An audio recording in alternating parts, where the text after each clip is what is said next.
Assalamu alaikum.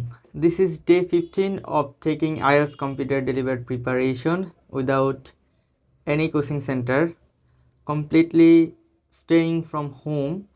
So আজকে 15 দিন ধরে ভিডিও বানাচ্ছি। There must be a purpose, এবং পারপাসটা হচ্ছে যে আমি যে জার্নিটা দিয়ে যাচ্ছি সেটা ডকুমেন্ট করা। আই থিঙ্ক আমি আসলে কাউকে এখানে কোনো কিছু দিতেছি না, বাট ফর মি কনসিস্টেন্সিটাকে ধরে রাখার জন্য এই রেগুলার একটা you can say useless video, but ক্যামেরার সামনে কথা বলা এতটা ইজি না। অ্যান্ড আমি মনে করি যে স্পিকিংয়ে বা টু বুস্ট দ্য কনফিডেন্স এটা আমাকে হেল্প করতে পারে। এই কারণে হচ্ছে এই চ্যালেঞ্জটা নেওয়া এবং প্রতিনিয়ত হচ্ছে নিজেকে পড়ার টেবিলে নিয়ে আসার জন্য হচ্ছে এই কাজটা করা। অনেকের কাছে অনেকটা ইউজলেস মনে হতে পারে, বাট ওই যে বললাম কনফিডেন্স বুস্ট করার জন্য অনেকটা কার্যকরী।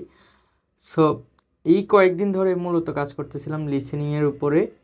আমার প্ল্যান হচ্ছে I will directly move on to the reading part, যেহেতু রিডিং হচ্ছে সব থেকে হার্ডেস্ট মডিউল। সবাই বলে রিডিংয়ে অনেক বেশি পরিমাণে স্কিলের প্রয়োজন হয়। সো রিডিং শুরু করতে হবে দ্রুত। আমার মোটামুটি লিসেনিংয়ে কিছুটা হলো কনফিডেন্স আসছে, যেটা শুরুর দিনে একদমই টোটালি বুঝতে পারতেছিলাম না যে কি করতে হবে এখানে। এখন কোশ্চেন প্যাটার্ন বোঝা হয়ে গেছে, বা আরও বেশি অনেক বেশি পরিমাণে প্র্যাকটিস করতে হবে, যেহেতু সময় খুবই কম। আস্তে আস্তে একটা একটা মডিউল করে আগাতে হবে। Happy New Year to all the people of Bangladesh and all over the world.